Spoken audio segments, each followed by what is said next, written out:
What is going on, guys? It's Byron here from ETA Wheels, and we have a little bit of a different unboxing for you today. My Sony ZV-1 is an amazing camera, but at the end of the day, it just doesn't have all of the capabilities that I'm looking for. So some of my background, I was very big into photography, and I have had to get out of it in recent years. And I'm getting back into it now.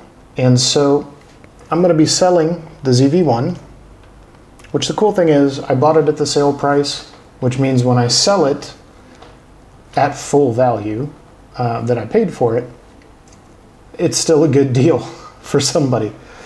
You're probably wondering, what are we going to replace it with? I stepped up in a big way. I put my big boy pants on, and they had a sale that I couldn't pass up. Meet the A7C.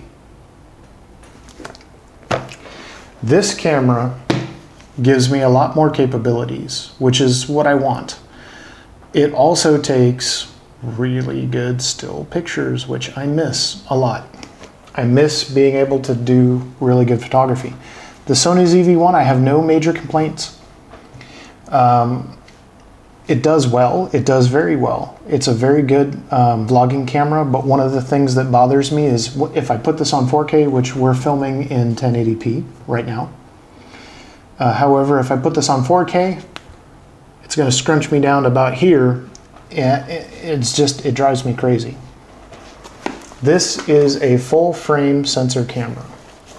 So, for those of you who are not familiar with that, go back to the 35mm cameras of yore, back when film was actually a thing, and this has that same size sensor versus the APS-C size sensor, which is smaller. So, what's that mean? My grandfather left me a number of amazing camera lenses that I have not been able to use. Obviously can't use them with the ZV-1, but now they make adapters. So now I can take amazing stills. I'll be using full manual settings, which is cool. I'm cool with that.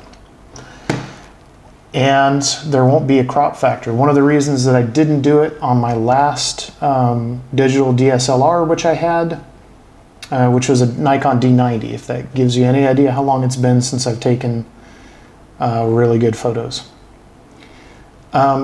With that camera, if I would have used those lenses, the crop factor would have been really weird. And it just would have never quite been right. And it's still not going to be exactly perfect one-to-one here, but it's going to be pretty damn close.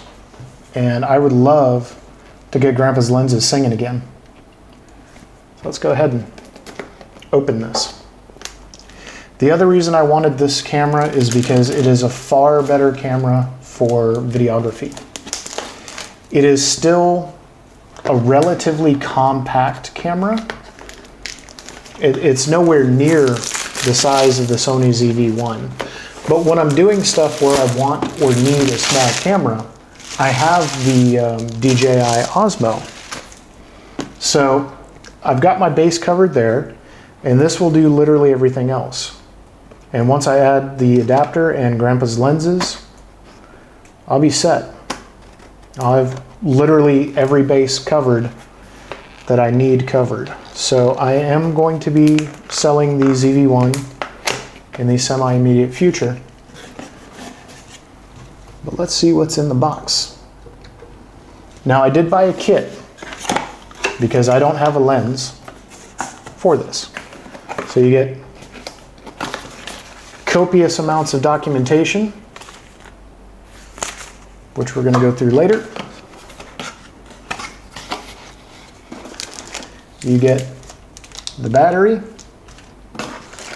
Oh, neat. Okay, that's apparently a charger. Oh no, this is a dummy battery. Very cool.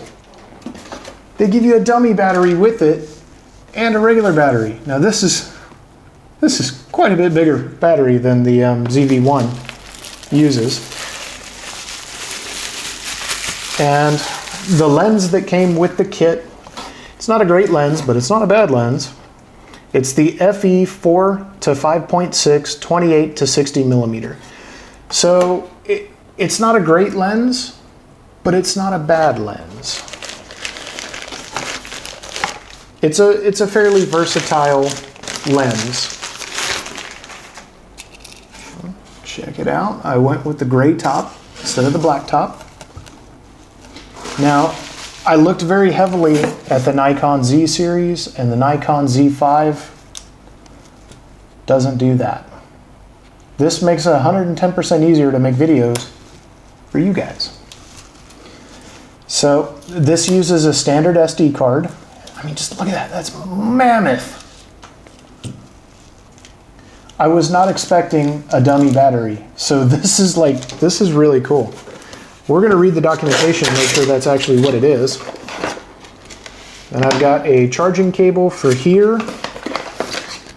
Looks like a Chinese / Japanese / other European. Oh, no, that's definitely the Japanese one. This is the everything else. That's kind of cool. It gives you options. And here we have a USB Type-C to USB-A, and this is a thick boy. This is a thick boy cable.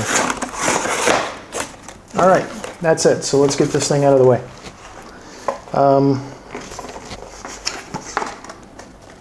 Yeah, so a little bit about this camera real quick.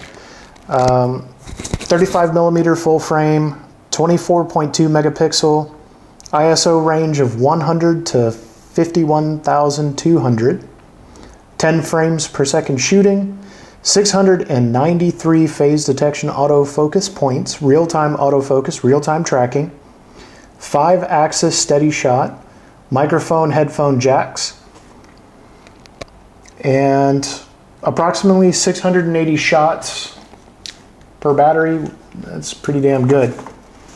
And speaking of battery, this one's dead. We'll be back. Alrighty. So we're back, battery change later, and here we are.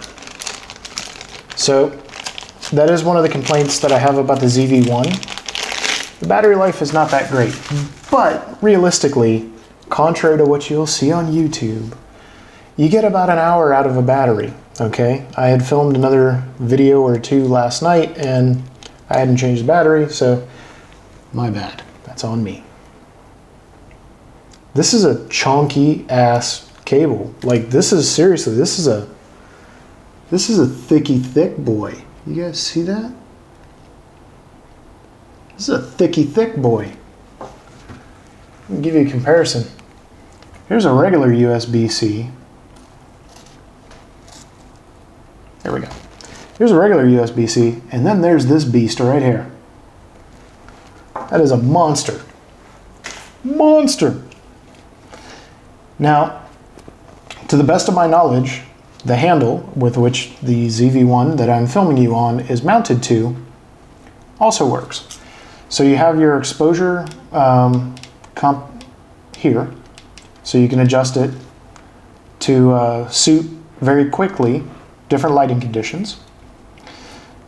This does have a view finder, as well as you can use the back panel. This is what I'm going to be using when I'm taking my stills. Coming around to this side, we have our microphone input right here. I'm going to turn on the overhead light.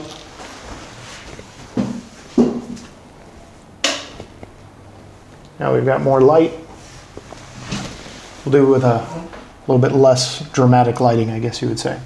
So here is your microphone jack. That's your top panel. Now, open up you. That is where your standard size SD card goes. This doesn't use the minis, this uses the standard SD cards. But you can use a mini and an adapter, no problem. And then coming down here, you have a USB-C port, you have an HDMI port, and you have a monitor audio, which is cool. So I can actually listen to myself while I'm recording. That's kind of a good thing. I do like to give you guys the best possible audio experience, even though I am, in fact, still learning. So you got your on, off, got your different mode buttons here, and you got your menu button here, and I'm not sure what this little guy does. We're gonna figure out what that guy does in a bit. Now I'm just gonna use the quick reference guide here and take a look. Now this is new to the market in 2021. So this is basically the latest and greatest tech, and I'm not gonna have to replace this camera for a number of years. That's a good thing. It does have Bluetooth connectivity, it does have NFC connectivity, and it does have what appears to be Wi-Fi, so that's cool. If those things matter to you, there you go. However, it didn't have what I wanted. That's in squiggles. I don't speak squiggles. That's just a advertising card. All right, so here's your startup guide. I understand that a lot of people are using the whole scan the barcode thing now to, you know, pull up your manuals online. I don't have a camera in my phone. That annoys me, but they do give you a manual. So let's see, memory card, battery, attaching a lens, mode dial. This is just your basic guide. And we have this, which is, okay, there is English. All right, cool. This is something in Japanese. Yeah, I don't know. I'm gonna assume this is Korean. And Arabic, because I live in the Middle East. Let's take a look at this. This is not a dummy battery. I thought this was a dummy battery. I apologize for the misinformation. This is a 100, that's awesome. So this will work in the US and it'll work here. Winner, winner, chicken dinner. 5-volt charger. So I don't know if I can charge this with a standard, say, mobile phone charger.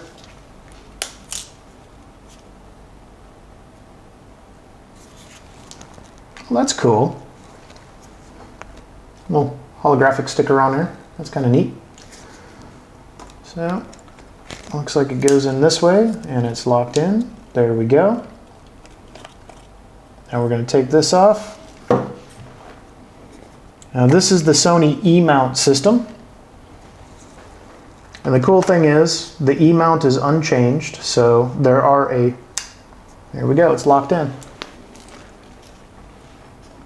And we have our lens cap. I'm assuming the battery is going to be dead.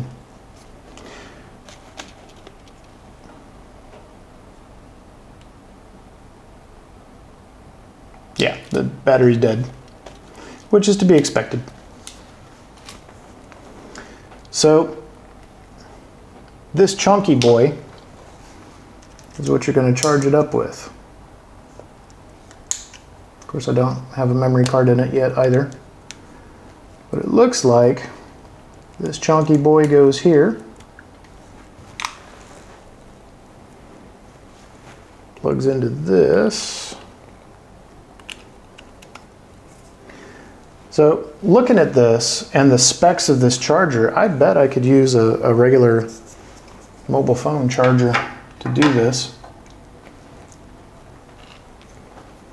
We've got this. So I do see one small complaint, and that's the length of the charger cable. But that's okay. So what I'm going to do is I'm going to pause this right here, we're gonna charge this up and we'll be back. So let me just go ahead and pop this back on. Picked up a leaf from somewhere. But yeah, we're gonna go ahead and get this charged up. We'll be back. Alrighty guys, so we're back. We've been charging this thing up for about a half an hour or so. I'll give you guys a little better view. I dig the silver top. It kind of reminds me of an old school camera. I've played with some of the settings a little bit. I've got C3, which is shown here.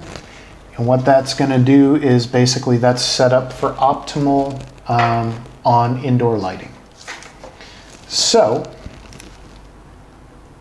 what do you say we shoot some footage with it? We'll be back. Alrighty guys, so here we are. This is testing right now the internal microphone of the A7C. Now we're going to go ahead and plug in the harmonic. Alrighty guys, so now we are on the wireless mic setup, which, go ahead and plug that in. So, this is what it looks like set up for the indoor lighting settings. I've gone with Cine Color Profile 2, dropped the black colors down a little bit, and adjusted the white balance to suit for incandescent lighting. So if you notice, I get a decent amount of background blur, not the same as the ZV-1, but check out how much sharper it is. That's pretty damn cool, as far as I'm concerned. We're filming at 4K, 25 frames per second. I know everybody's like, 4K 24, blah, blah, blah. Look, if there's a 4K 24 setting, I don't know what the hell it is. The only thing I've got is 25. I'm filming at 100 Mbps data rate, which is a good thing. It just makes it a little bit clearer, transmits data faster, and I've got a fast enough SD card in there to do that. So I don't have a f1.8 lens. The lens that comes with this is a 28 to 60, and it is a FE 4 to 5.6. So unfortunately, the other thing I can't do is record with the cool little handle from the for the ZV-1. I haven't figured out how to pair it yet. But the battery is almost dead, so ends this little video shoot. We're gonna go out and take some stills, and then we're gonna go out and shoot some video as it gets more charged and probably a little bit closer towards the evening. So we'll be back. And once again, this is on the A7C. I'm just gonna check out this autofocus here, which it's not autofocusing. So I gotta figure that out. Anyway, deuces. We'll be back.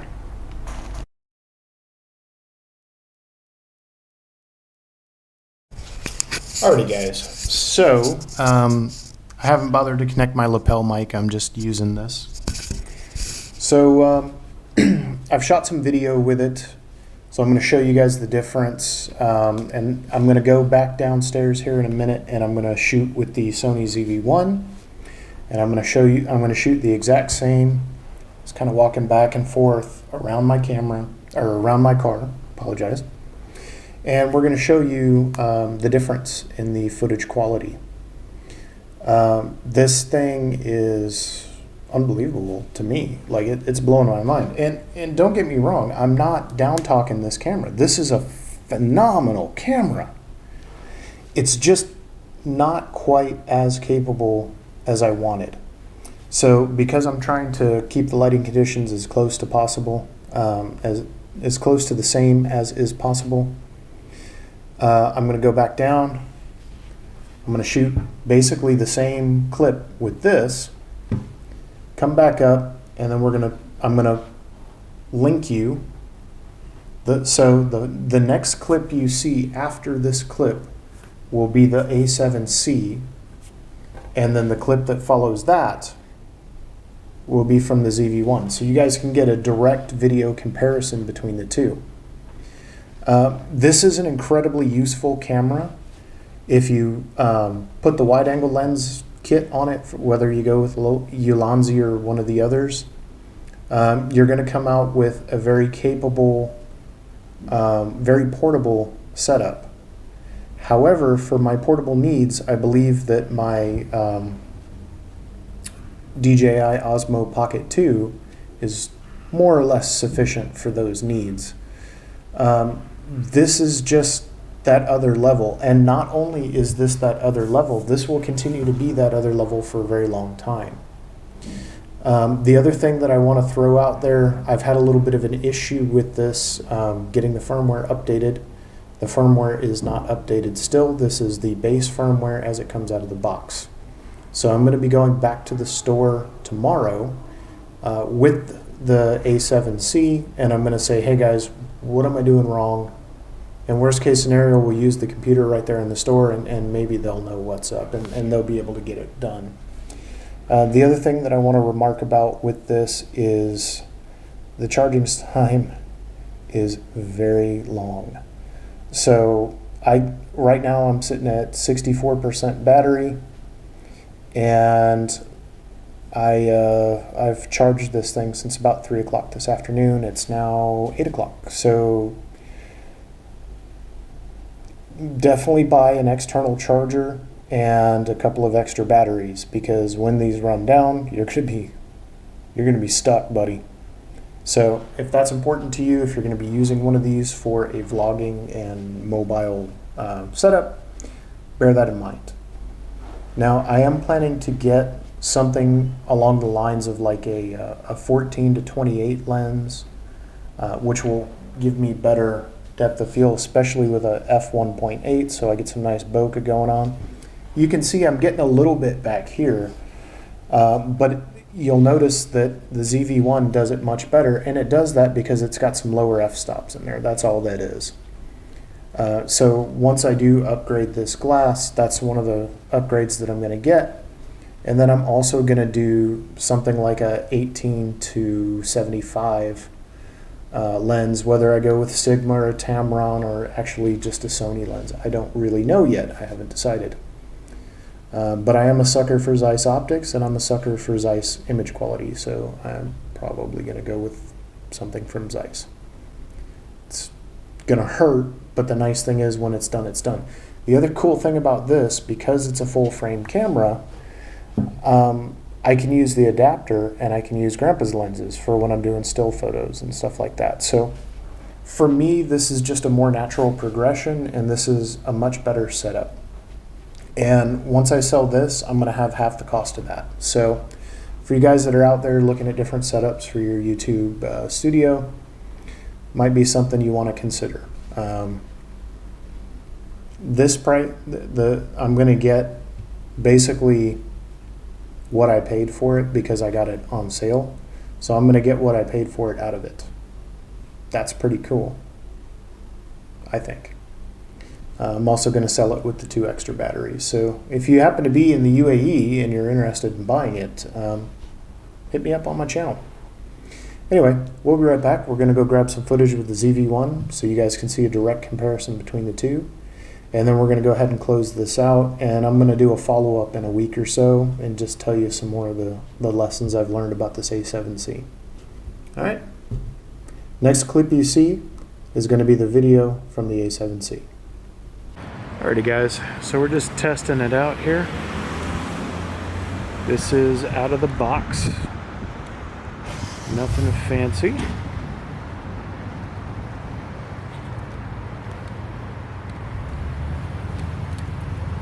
Digging this color palette.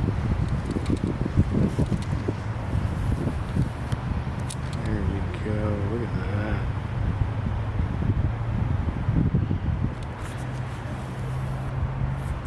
I'm super happy with that.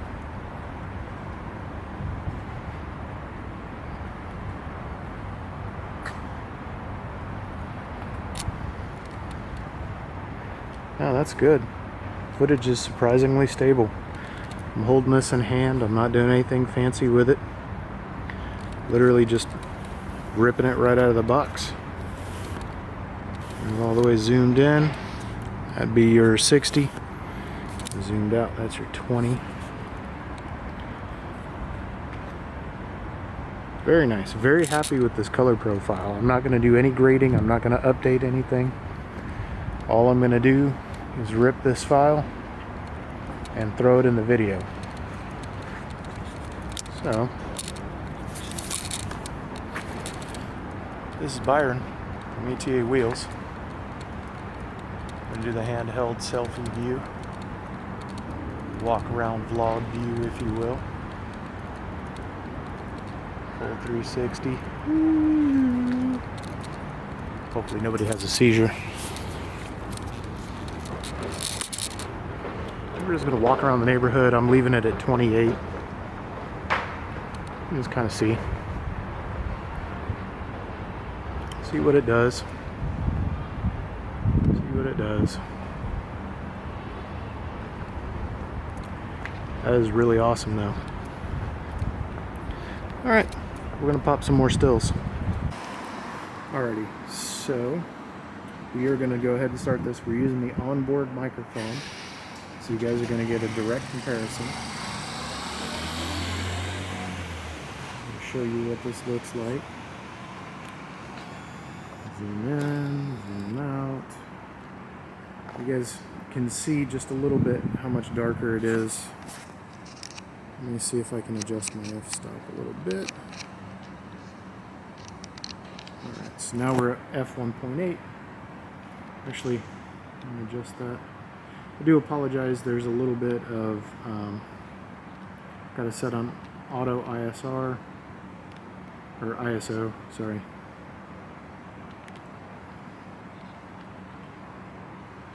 Adjust it up. There's f2.8. So now we're at the same f-stop that we were filming at. Let's check that out. See the difference. We're using the same color profiles, and you can see it's quite good. We have the image stabilization. This is 4K 25 frames per second, because after all, we want that cinematic look, right? Alright, so now I'm going to take some stills. Alrighty guys, and so now we're going to talk about, I just got done filming more or less that same clip and taking some of the same stills. Now we're going to talk about one of the things that pisses me off about this bad boy right here. If you're in a humid environment, the millisecond you go outside, this lens is going to fog up. And it stays fogged up for a good 5 minutes. And the second you use even a lens cloth to try to wipe it off, you just smeared your glass. So this is aggravating as hell.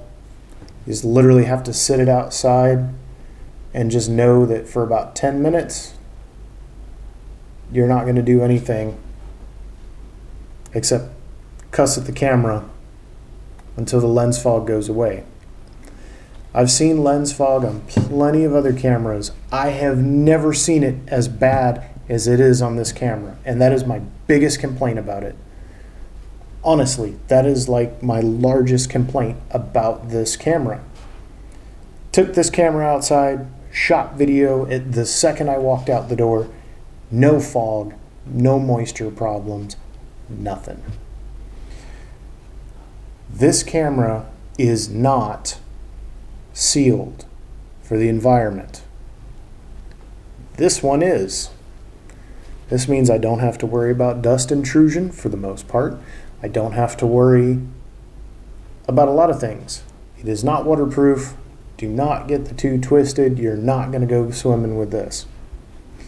Nor will you go swimming with this. This, if you're using it outdoors and the humidity is anywhere above 40%, I'm telling you, give it at least 10 minutes or you're going to be really, really mad. Alright, so the good. Both cameras are excellent. As you will see, both offer very good performance even in low light This one has a lower f-stop. You can crank it all the way down to f1.8 and you can really let the light in for low light shots. This one has a 5.6, a 4 to 5.6. Nothing I can do about that. It's fixed into the lens. So if you don't ever want to change the lens other than adding a wide angle lens, this is definitely the way to go. If you want a nice, good quality pocket camera, this is the one you want. When you're looking for that something extra, when you want a full frame camera, this is the one you want. So overall, very, very, very happy with it. So this is Byron from ETA Wheels, and y'all have a great rest of your day. Let me know down in the comments, which video do you prefer?